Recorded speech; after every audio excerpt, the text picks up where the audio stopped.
All right, class. Today we're going to be beginning our unit on areas and volumes of different two-dimensional and three-dimensional shapes.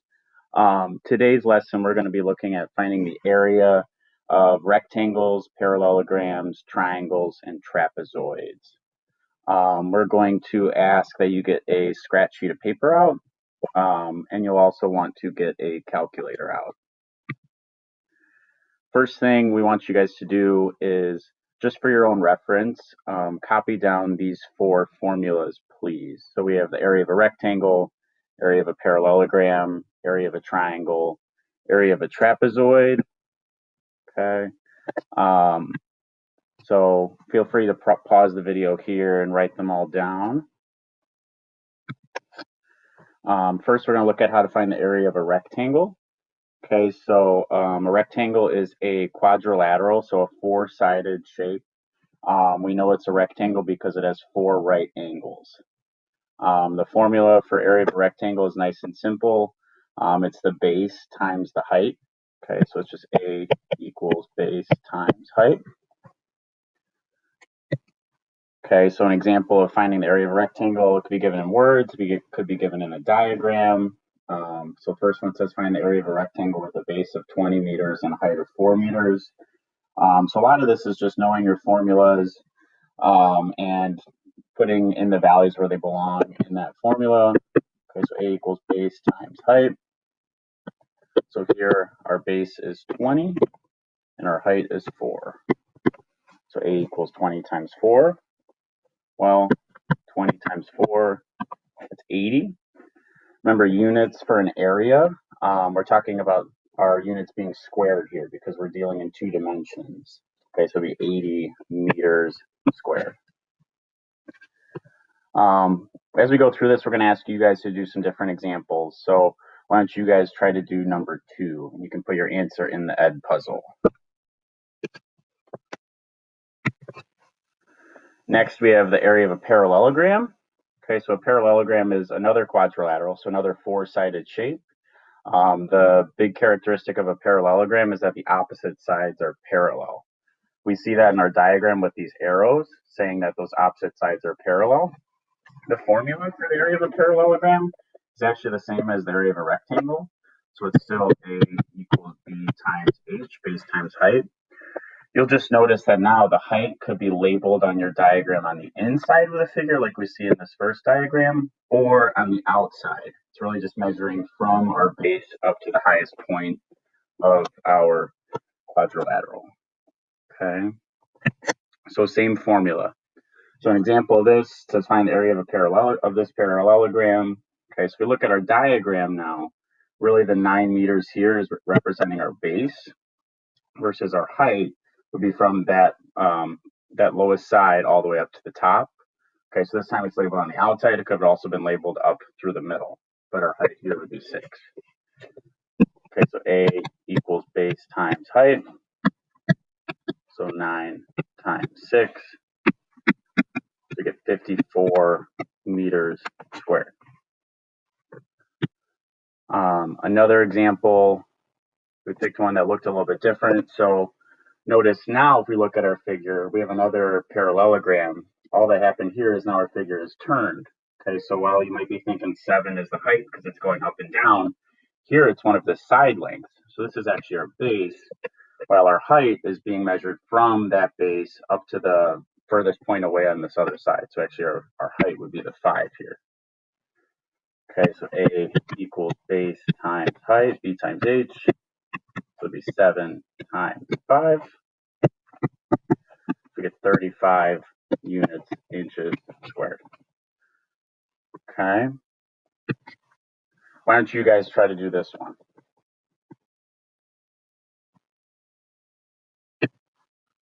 All right, next we have a triangle. Okay, so obviously a triangle is a three-sided polygon. The formula changes a little bit. Okay, so we see it up here at the top.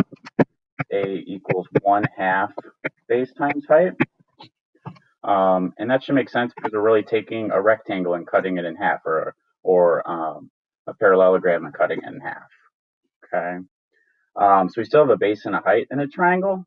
So they can be a little bit trickier to identify.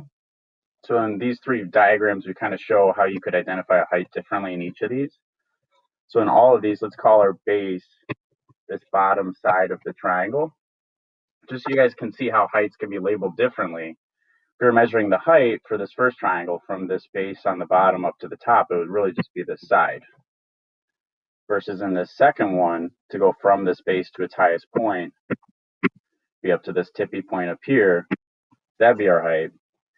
For this one, if we started drawing a line up from here, we wouldn't reach that tip of the point up here. Okay, so really the way you'll see this drawn is going from to the bottom here, and then obviously that's outside the triangle. So you'll see this drawn like this, where the height is from that lowest point on the base up to the tippy top of our triangle. Okay, so let's find the area of some triangles. First one here. Okay, so let's write out our formula.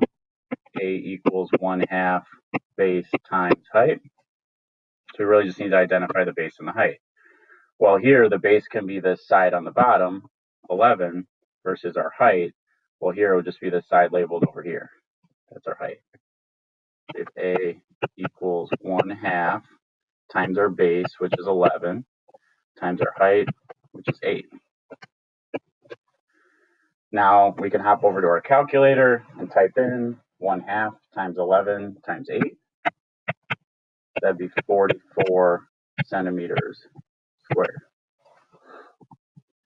Okay. If we try one more, okay, so here our base is 36, our height is 12. So A equals 1/2 times the base times the height.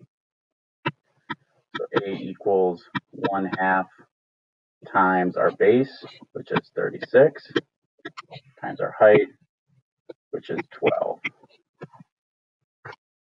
Okay. So now we multiply all those together. Let's see.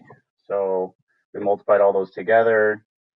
That would be, sorry guys, I'm doing this in my head, 36. That would be 180 plus 36, that'd be 216. 216 inches squared. Okay. While we're here, why don't you guys try to do number 3?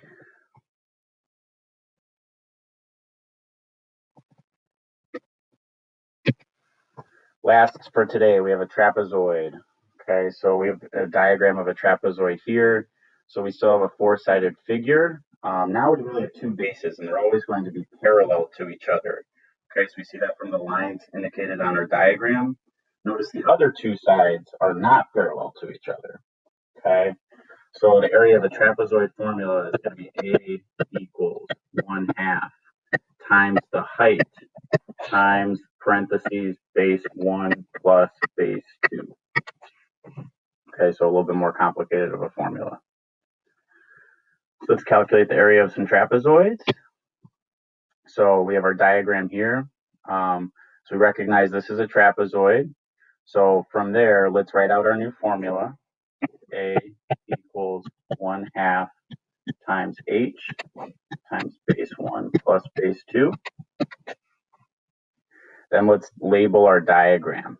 Okay, so the height is going from the bottom to the top of the figure in between our 2 bases. So our height here would be the 5. Doesn't matter which one we call base 1 and base 2, depending on, you could go bottom and top or top and bottom for base 1, base 2. This can call 8 our base 1, 6 our base 2. First step, let's just put all our numbers in there. Okay, so A equals 1/2 times 5 times 8 plus 6. Okay, and from here you got a couple options. You could go over to your calculator and type all this in at once.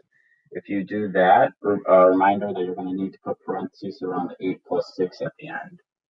If you didn't go that route, remember order of operations, we would add the 8 and the 6 first. We have 1/2 times 5 times 14. So here you're probably going to hop over to your calculator and do 1 divided by 2 times 5 times 14. That's going to give you 35. It's still its area, so it's going to be 35 inches squared. Let's try another one. Okay, so another diagram. Let's label what we know. Okay, so our heights going from bottom to top here between our two bases. Base 1, base 2. So A equals 1/2 times H times base 1 plus base 2. Put in our numbers. A equals 1/2 times the height, which is 7, times base 1 plus base 2, so 11 plus 7. Why don't you guys finish this one and type the answer you get in.